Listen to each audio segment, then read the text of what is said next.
আজকের এপিসোড নদীর ধারে দাঁড়িয়ে। এপিসোডটা মন দিয়ে শুনুন। তাহলে শুরু করি এপিসোডটা। রাত্রি নেমে এসেছে, চারিপাশ নিস্তব্ধ। নদীর পাড়ে দাঁড়িয়ে আছে অভিক। চোখে তার অন্যমনস্কতা, আর মুখে চিন্তার ছায়া।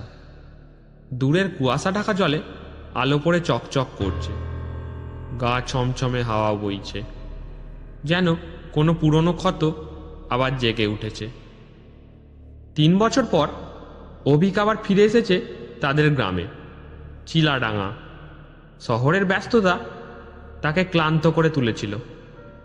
তার মা বাবা আগেই গ্রাম ছেড়ে শহরে চলে গেছেন, কিন্তু গ্রামের পুরানো বাড়িটা এখনও রয়েছে। এবারের আগমন শুধুই ঘুরতে আসা নয়, বরং এক অদ্ভুত আকর্ষণ যেন টেনে এনেছে তাকে। প্রায় সবাই বলে চিলাডাঙ্গা এখন আর আগের মতো নেই। বিশেষ করে নদীর ধারে গেলে রাতের বেলা কিছু একটা দেখা যায়। অনেকে বলেছে রাতে এক নারীকে দেখা যায় নদীর ধারে দাঁড়িয়ে, এক দৃষ্টিতে জল পানে চেয়ে থাকে। আবার কেউ বলেছে জলের ভেতরে কিছু একটা ওত পেতে আছে, ডাকছে, টানছে, গিলে নিচ্ছে। অভিক এইসব শুনে হেসেছিল, কিন্তু আজ এই রাতে নদীর পাশে দাঁড়িয়ে সে যেন সেই হাসির মানে ভুলে গেছে। এই নদীর ধারে একসময় সে আর মৌরি, তার ছোটবেলার বন্ধু, ঘন্টার পর ঘন্টা কাটাতো। হাঁটতো, খেলতো, কাগজের নৌকা ভাসাতো। হঠাৎ একদিন মৌরি নিখোঁজ হয়ে যায়। নদীতে নেমেছিল এক বিকালে, তারপর আর ফেরেনি। কোনো দেহ পাওয়া যায়নি। তখন সবাই বলছিল জলে ডুবে গেছে, কিন্তু অভিক মনে মনে জানত কিছু একটা ঠিক ছিল না। মৌরি সাঁতার জানত, নদীটা তার চেনা ছিল। হঠাৎ করে এমন দুর্ঘটনা অত সহজ নয়। রাত বাড়তে থাকলো। অভিক একা নদীর ধারে বসে, চারপাশে কুয়াশার চাদর। হঠাৎ সে শুনতে পেল জলের মধ্যে কেউ যেন হেঁটে যাচ্ছে। অভিক উঠে দাঁড়ালো। সে দেখল একটা সাদা ছায়ামূর্তি ধীরে ধীরে জলের ওপর দিয়ে হেঁটে যাচ্ছে। চুল ভেজা, ঝুলে আছে, মুখটা দেখা যাচ্ছে না, কিন্তু ভয়ঙ্করভাবে চেনা লাগছে। মৌরি, অভিক ফিসফিস করে বলে উঠল।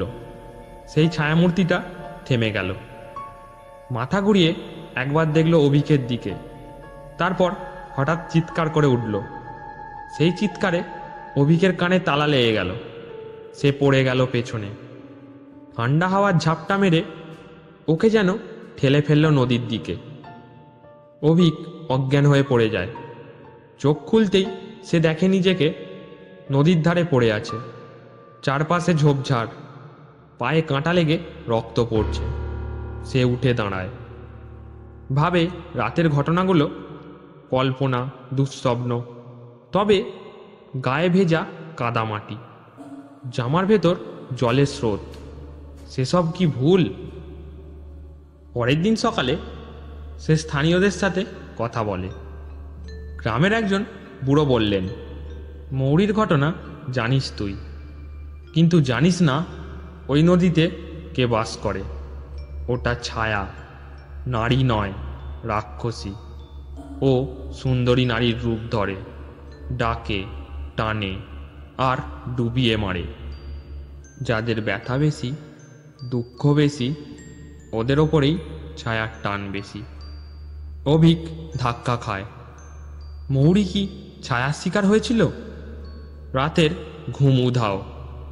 অভিক বারবার স্বপ্ন দেখে মৌরি তাকে ডাকছে, জলের নিচ থেকে হাত বাড়িয়ে। নদী যেন কথা বলছে, ফিরে আয়, ফিরিয়ে দে যা হারিয়েছিস। 3 রাত পর সে আর সহ্য করতে পারে না। সিদ্ধান্ত নেয় শেষ দেখে ছাড়বে। সে ঠিক করে আবার রাতে নদীর ধারে যাবে, একা। চাঁদের আলোয় নদীর ধারে দাঁড়ায় অভিক। আবার সেই কুয়াশা, আবার সেই জলের ওপর দিয়ে হেঁটে যাওয়ার শব্দ। এইবার অভিক সাহস করে বলে ওঠে, মৌরি, তুই এখানে আছিস? তুই ডেকেছিলিস আমাকে। জল থেকে উঠতে থাকে ছায়ামূর্তি। এইবার সে আর থেমে থাকে না, সামনে এগোয়, একদম কাছে। অভিক তার চোখে চোখ রাখে। মেয়েটি বলে, আমি ছিলাম, এখনো আছি, কিন্তু আমি আর মৌরি নয় অভিক, আমি ছায়া, আমি প্রতিশোধ। অভিক চিৎকার করে ওঠে, তুই মরলি কিভাবে বল? তুই ভুলে গেছিস সেই দিন তুই আমাকে নদীতে রেখে চলে গিয়েছিলিস? আমি ভয় পেয়ে ডাকছিলাম, তুই ফিরে আসিনিস। আমি ভেবেছিলাম তুই ভালোবাসিস আমাকে, কিন্তু তুই তো কাপুরুষ অভিক। সেই বিশ্বাসঘাতকতার প্রতিশোধই আমি নিচ্ছি। নদী গর্জন করে উঠল, চারিদিক অন্ধকার হয়ে এলো। অভিক টের পেল মাটি তার পায়ের নিচে থেকে সরে যাচ্ছে। ঠান্ডা জলে সে ডুবে যেতে লাগলো। পরদিন সকালে স্থানীয়রা দেখতে পায় নদীর ধারে অভিকের জুতো জোড়া পড়ে আছে, পাশে ছিঁড়ে যাওয়া শার্ট আর একটা ভিজে ডায়েরি। ডায়েরিতে লেখা ছিল শেষ বাক্য, মৌরি, তুই যদি এখনো শুনতে পারিস, আমি দুঃখিত, কিন্তু আমি তোকে ভালোবাসতাম, সত্যি ভালোবাসতাম।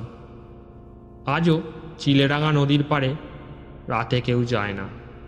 মাঝে মাঝে শোনা যায় কেউ একজন কাঁদছে, কেউ আবার দেখে এক যুবক আর এক মেয়ে পাশাপাশি দাঁড়িয়ে নদীর দিকে তাকিয়ে আছে চুপচাপ। আর ছায়া, সে এখনো আছে নদীর তলায়, অপেক্ষা করছে কারোর মন ভাঙবে, কারোর ব্যথা বাড়বে, আর ছায়া তাকে ডাকবে। গল্পটা এইখানেই শেষ করলাম। গল্পটা ভালো লাগলে একটা লাইক করবেন।